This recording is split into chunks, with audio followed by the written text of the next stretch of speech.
세계적인 경제 대국으로 발돋움하고 있는 중국. 그 성장 속도만큼이나 부작용도 만만치 않습니다.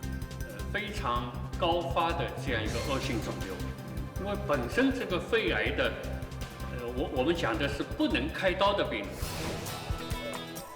하지만 문제에는 언제나 해결책이 있기 마련이죠.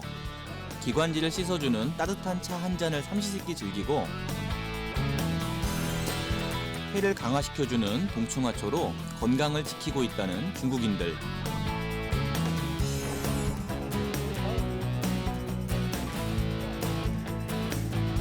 생명까지 위협하는 최악의 대기오염에 맞서 변화하고 있는 중국인들의 건강식을 살펴봤습니다.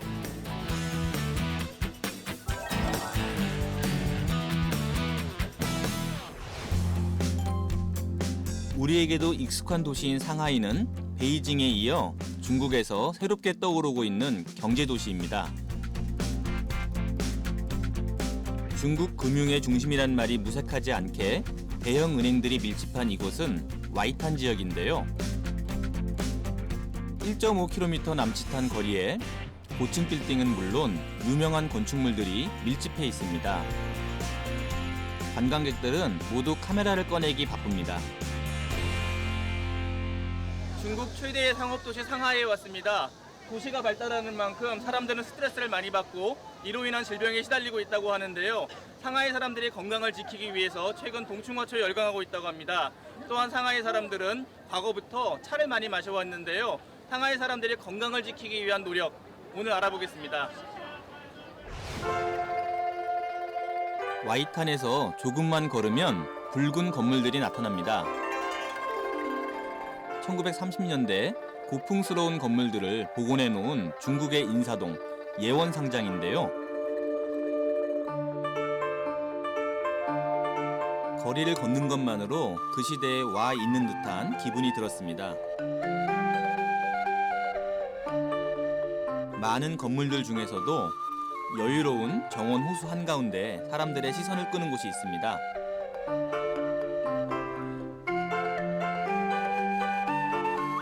맵시 있게 휘어진 처마가 인상적인 이곳은 150년 전통의 찻집입니다.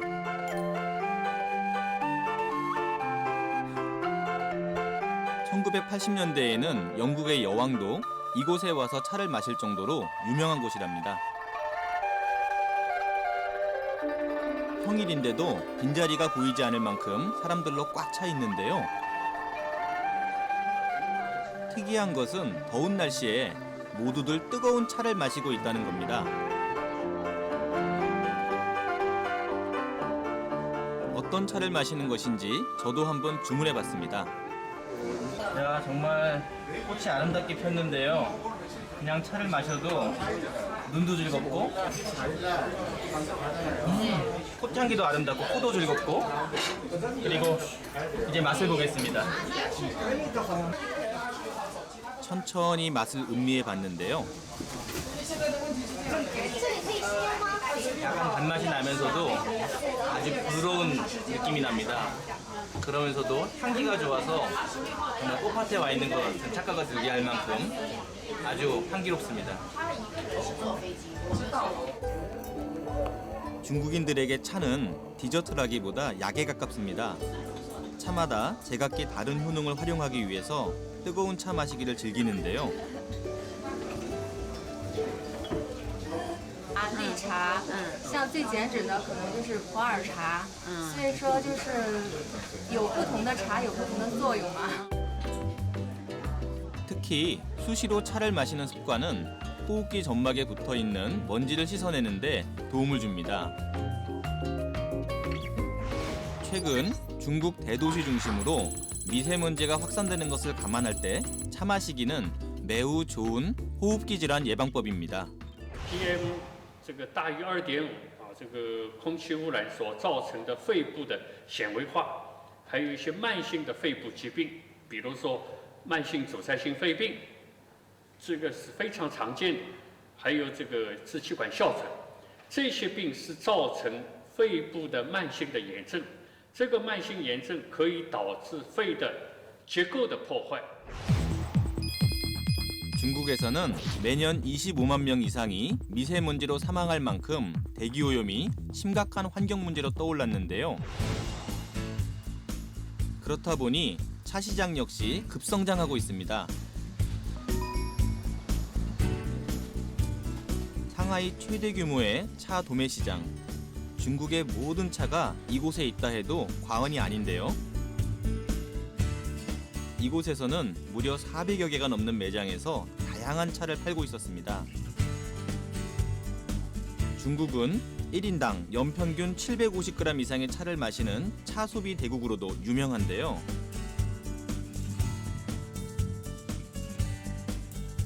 차와 차 마시는 사람의 궁합을 중요하게 생각하기 때문에 직접 마셔보고 체질에 맞는 차를 고를 수 있습니다.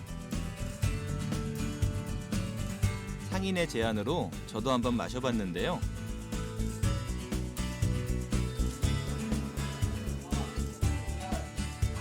간단한 시음이었지만 예의를 갖춰 마시는 것이 인상적이었습니다.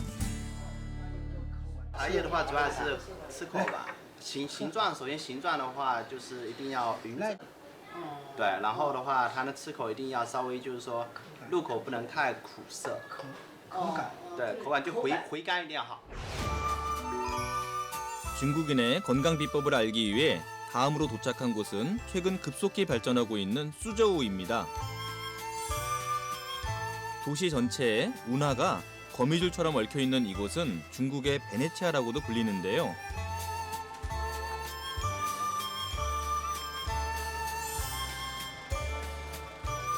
그림 같은 경치에 기념 촬영을 하는 사람들도 쉽게 만날 수 있었습니다.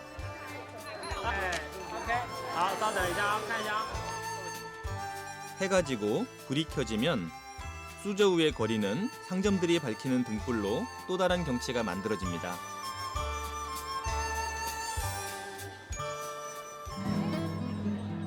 수저우에서 가장 성업 중인 한 약선 요리집을 가봤습니다.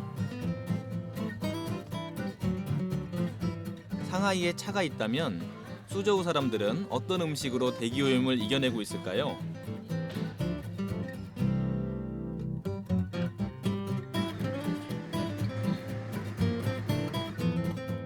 이곳에서 건강식으로 꼭 빠지지 않는 식재료는 오리와 동충하초입니다.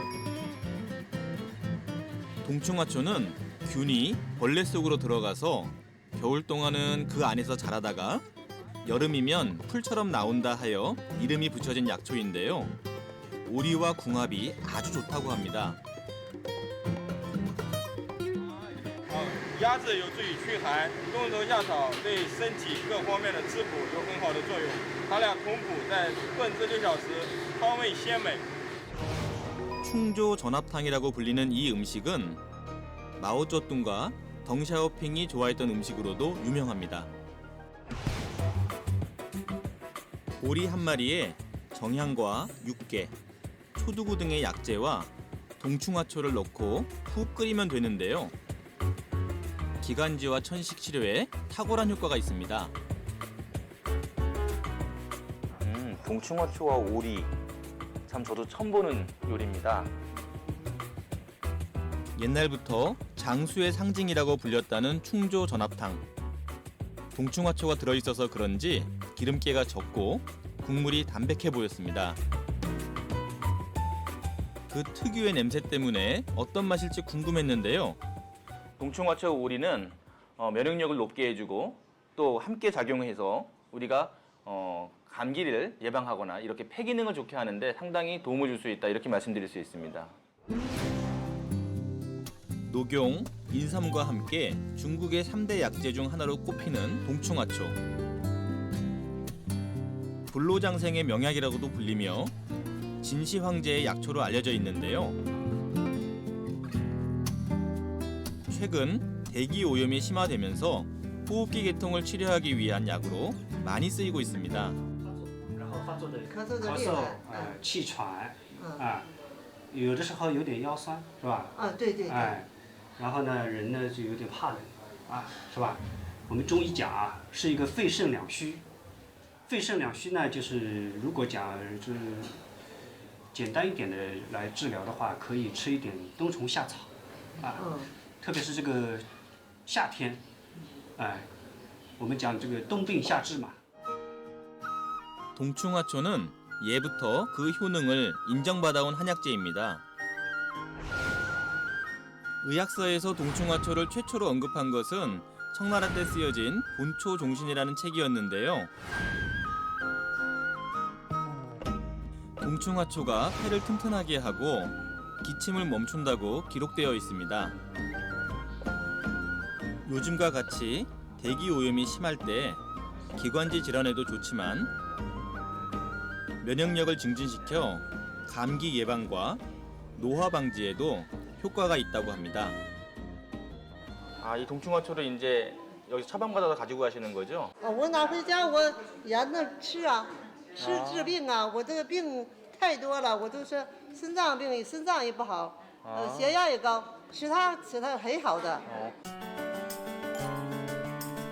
과거에는 동충하초가 상류층에서만 먹는 고급 약재였지만 최근 들어 가격이 저렴해지면서 일반인들도 쉽게 살 수 있게 되었습니다. 이처럼 동충하초가 대중화될 수 있었던 이유는 무엇일까요?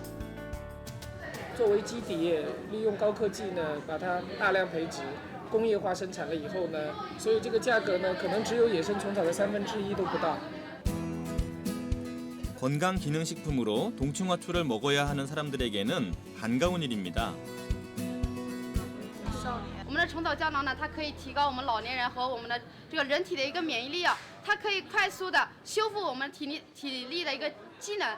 我们很多人说为什么使用了虫草胶囊之后，我们的这个身体越来越棒？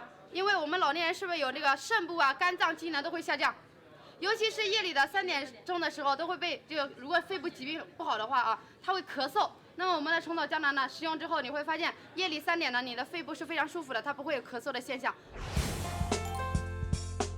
동충하초를 대량으로 인공 재배한다는 공장을 찾았습니다. 야, 공장에서 오염 물질이 들어가지 않도록 철저히 소독하고서야 들어갈 수 있었는데요. 정말 구수한 배지 냄새가 납니다. 동충하초가 인공적으로 재배되기 위해서는 야생의 흙과 같이 영양분이 풍부한 땅이 필요한데요. 이것을 배지라고 부릅니다.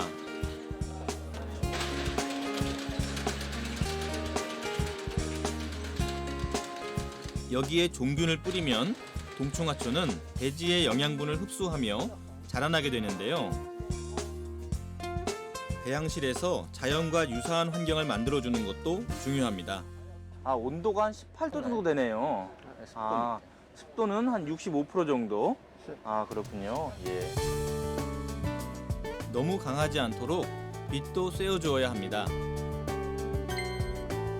야생 동충하초는 약재로 쓸 만큼 자라려면 2년여의 시간이 소요되지만 이렇게 인공 재배하면 불과 60일 정도면 식용이 가능합니다. 털처럼 생긴 자낭화가 있으면 수컷인데요. 송한 이게 자낭인데 여기에 그 유해 성분이 가장 많아서 효과가 가장 좋다고 합니다. 버섯의 일종이라 생으로도 먹을 수 있습니다. 우리가 일반적으로 먹을 수 있는 버섯 중에서 표고버섯이나 송이버섯 이런 향이 나고 상당히 부드럽고 맛있습니다. 그나저나 이게 그렇게 건강에 좋은 거를 제일 좋은 부분을 먹었는데요. 벌써 힘이 나는 것 같습니다. 배양된 동충하초는 배지를 제외하고 건조기에 넣습니다. 이 과정에서 그 양은 10분의 1로 줄어들지만 영양분에는 변함이 없습니다. 건조가 끝난 동충하초는 보다 편리한 유통을 위해 분말 형태로 가공되는데요. 동충하초의 대량 유통이 가능해지면서 국가적 지원도 진행되고 있습니다. 致富的这样一个结果，他用了10几年，是世界上数一数二的，有的甚至于说是唯一的，就做的这样科技，做的这样环保，做的这样美感，所以我们还是建立着一个。 혹시 인공 재배한 동충하초의 영양소가 부족하진 않을까? 연구소에 의뢰해 자연 상태의 동충하초와 비교해봤습니다. 그 결과 인공 재배한 동충하초의 각종 유해 성분들이 자연 상태의 동충하초보다 더 양이 많다는 것을 확인할 수 있었습니다. 我们做的动物实验发现，它具有抗炎症，就抗炎、抗氧化和抗纤维化的作用。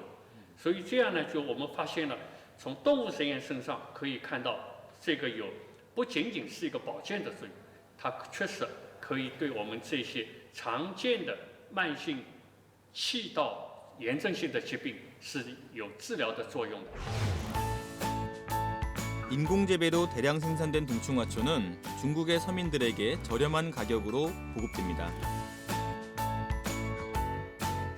동충하초를 즐겨 먹는다는 리징 씨 가족. 안녕하세요, 你好.姐姐，你看那什么东西啊？ 리징 씨는 최근 기관지염이 악화되면서 동충하초로 만든 알약을 복용하고 있습니다. 免疫力也低下，糖尿又有一些糖尿病，又有一点点的糖尿病，现在完全都改善了，身体有很大的提高，身体也健壮多了。 동충하초가 대중화된 덕분에 좋은 약초를 싸게 접할 수 있게 된 건데요. 그렇다면 리징 씨의 건강은 얼마나 좋아졌을까?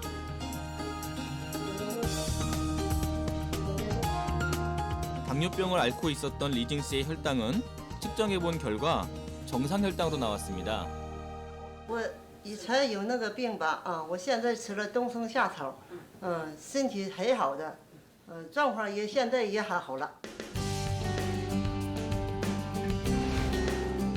중국의 급속한 발전. 이면에는 최악의 대기오염으로 신음하는 사람들의 고통이 있습니다.